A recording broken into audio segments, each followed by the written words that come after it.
ಸ್ನೇಹಿತರೆ, Jio air favour ಅಲ್ಲಿ ಈಗ ಇಲ್ಲಿ ಇಂಟರ್ನೆಟ್ ಅವೈಲೇಬಲ್ ಇಲ್ಲ. ಅಂದ್ರೆ ಈ ತರ ಸಿಂಬಲ್ ಬಂತಂದ್ರೆ ಇಂಟರ್ನೆಟ್ ಅಂದ್ರೆ ಸೆಟ್ ಟಾಪ್ ಬಾಕ್ಸಿಗೆ ಇಂಟರ್ನೆಟ್ ಸಪ್ಲೈ ಆಗ್ತಲ್ಲ. ಸೊ ಇಂಡೋರ್ ಯೂನಿಟ್ ಅಲ್ಲಿ ಈ ತರ ರೆಡ್ ಬ್ಲಿಂಕಿಂಗ್ ಆಗ್ತಿರ್ತತಿ. ಇದ್ರದ್ದು ಪ್ರಾಬ್ಲಮ್ ಏನಂದ್ರೆ ಫಸ್ಟ್ನೇದ್ದು ಕ್ರಿಂಪಿಂಗ್ ಮಾಡಿರ್ತಾರಲ್ಲ. ಇಲ್ಲಿ ಆದ್ರೂ ಫಾಲ್ಟ್ ಬಂದಿರ್ತತಿ ಅಥವಾ ಮೇಲ್ಗಡೆ ಆದ್ರೂ ಬಂದಿರ್ತತಿ. ಇವಾಗ ಈ ಕ್ರಿಂಪ್ ನ ಮಾಡಿ ಚೆಕ್ ಮಾಡೋಣ. ಸ್ನೇಹಿತರೆ, ಈ ಇಥರ್ನೆಟ್ ಕೇಬಲ್ ಒಳಗೆ 8 ಲೇಯರ್ಗಳು ಇರ್ತಾವು. ಕಲರ್ ಕೋಡಿಂಗ್ ಇರ್ತತಿ. ಕಲರ್ ಕೋಡಿಂಗ್ ಆರ್ಡರ್ ಮೂಲಕನೇ ನಾವು ಕ್ರಿಂಪಿಂಗ್ ಮಾಡಬೇಕು. ಸ್ನೇಹಿತರೆ, RJ45 ಕನೆಕ್ಟರ್ನ ಇಥರ್ನೆಟ್ ಕೇಬಲ್ಗೆ ಕನೆಕ್ಟ್ ಮಾಡಿದ್ದೀನಿ. ಈ ತರ ಲೇಯರ್ಗಳೆಲ್ಲ ಕರೆಕ್ಟಾಗಿ ಕುತ್ಕೊಂಡವು ಕಲರ್ ಕೋಡಿಂಗ್ ಮೂಲಕ. ಸ್ನೇಹಿತರೆ, ಔಟ್ಡೋರ್ ಯೂನಿಟ್ ಹತ್ರ ಬಂದೀನಿ ಅಂದ್ರೆ ಕ್ರಿಂಪಿಂಗ್ ನ ಚೆಕ್ ಮಾಡಕ್ಕೋಸ್ಕರ. ಕೆಳಗಡೆ ಪವರ್ ಇಂದ ನೀವು ನೋಡಿರ್ತೀರಿ, ನಿಮಿಷ ತೋರಿಸ್ತೀನಿ. ಸ್ನೇಹಿತರೆ, ಪವರ್ ಇಂದ ಹಾಗೂ 5G ಪವರ್ ಹಾಗೂ 5G ಇದೆ ಅಲ್ಲ. ಪವರ್ ಇಂದ ಏನ್ ಮಾಡ್ತಾ ಇರ್ತದೆ ಅಂದ್ರೆ ಕ್ರಿಂಪಿಂಗ್ ಕರೆಕ್ಟ್ ಆಗಿಲ್ಲ ಅಂದ್ರೆ ರೆಡ್ ಹೊಡ್ಕೊಂತಾ ಇರ್ತತಿ. 5G ಗ್ರೀನ್ ಇರ್ತತಿ ಇಂಥ ಟೈಮಲ್ಲಿ. ಇವಾಗ ನಾನು RJ45 ಕನೆಕ್ಟರ್ ಕರೆಕ್ಟ್ ಇದೆಯಲ್ಲ ಅಂತ ಚೆಕ್ ಮಾಡ್ಬೇಕು. ಸ್ನೇಹಿತರೆ, ಈಗ ನೋಡ್ತಾ ಇರೋದು ನೀವು ವೆದರ್ ಸೀಲ್. ಓಕೆ, ಅದನ್ನ ಈಗ ಬಿಚ್ಕೋಬೇಕು. ನಾನು ಬಿಚ್ಕೊಂತೀನಿ.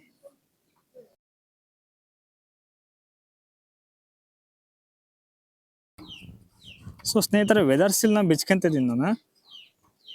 ಇಲ್ಲಿ ಕೂಡ RJ45 ಕನೆಕ್ಟರ್ ಅಂದ್ರೆ ಕ್ರಿಂಪಿಂಗ್ ಮಾಡಿರ್ತಾರಲ್ಲ, ಯಾವ ರೀತಿ ಆಗೈತೆ ಅಂತ ಚೆಕ್ ಮಾಡಬೇಕು.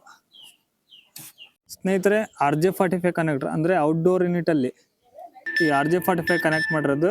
ಕನೆಕ್ಟರ್ ಇದೆಲ್ಲ ಕರೆಕ್ಟ್ ಇದೆ. ಇಥರ್ನೆಟ್ ಕೇಬಲ್ಗೆ ಏನ್ ತೊಂದರೆ ಇಲ್ಲ. ಈ ರೀತಿ ಕ್ರಿಂಪಿಂಗ್ ಆಗಿರ್ಬೇಕು. ಇಲ್ಲಪ್ಪ ಅಂದ್ರೆ ಈ ರೀತಿ ರೆಡ್ ಬ್ಲಿಂಕಿಂಗ್ ಪ್ರಾಬ್ಲಮ್ ಬರ್ತತಿ.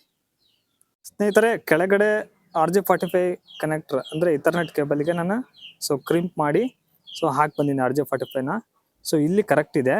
ಪವರ್ ಆನ್ ಮಾಡೋ ಕಡೆನಿ ಅಪ್ ಆಗಕ್ಕೆ ಒಂದು 5 ನಿಮಿಷ ಅಂತ ತಗೊಂತತಿ. ಸ್ನೇಹಿತರೆ, ನೀವು ಅಬ್ಸರ್ವ್ ಮಾಡ್ತಾ ಇರ್ಬೋದು, 2 ಗ್ರೀನ್ ಇದೆ. ಓಕೆನಾ? ಗ್ರೀನ್ ಅಂದ್ರೆ ಅಪ್ ಆಗಿದೆ ಅಂತ ಅರ್ಥ. ಸ್ನೇಹಿತರೆ, outdoor unit RJ45 connector Ethernet cable connect ಮಾಡಿರೋದು ಪಕ್ಕ ಇದೆ. ಏನ್ ತೊಂದರೆ ಇಲ್ಲ. ಸ್ನೇಹಿತರೆ, ಔಟ್ಡೋರ್ ಯೂನಿಟ್ ಇಂದ ಇಥರ್ನೆಟ್ ಕೇಬಲ್ ಬಂದಿರೋದನ್ನ ಪವರ್ ಅಡಾಪ್ಟರ್ದು ಅಂದ್ರೆ ಎದ್ರದ್ದು ಹೋಮ್ ರೂಟರ್ ಜಿಯೋದ್ದು.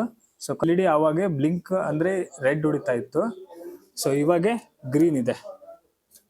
ಸ್ನೇಹಿತರೆ, ಹಾಗೂ ಜಿಯೋ ಸೆಟ್ ಟಾಪ್ ಬಾಕ್ಸ್ ಅಲ್ಲಿ ಇಂಟರ್ನೆಟ್ ಅವೈಲೇಬಲ್ ಇದೆ.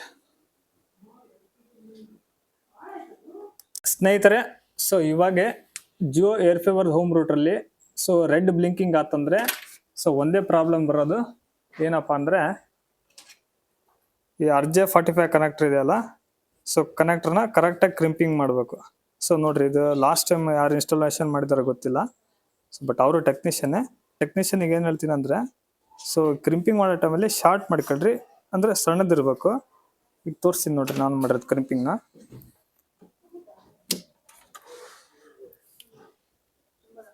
ನಾನು ಇದು ಕ್ರಿಂಪಿಂಗ್ ಮಾಡಿರೋದು ಅಂದ್ರೆ ಈ ರೀತಿ ಇರ್ಬೇಕು. ಕಂಪ್ನಿದು ಮೋಲ್ಡೆಡ್ ಇರ್ತತಲ್ಲ, ಅದೇ ರೀತಿನೇ ಬಂದಿರ್ತತಿ. ಇದ್ರ ಪ್ರಾಬ್ಲಮ್ ಆಗಿರ್ತತಿ ರೆಡ್ ಬ್ಲಿಂಕಿಂಗ್ ಬಂದ್ರೆ.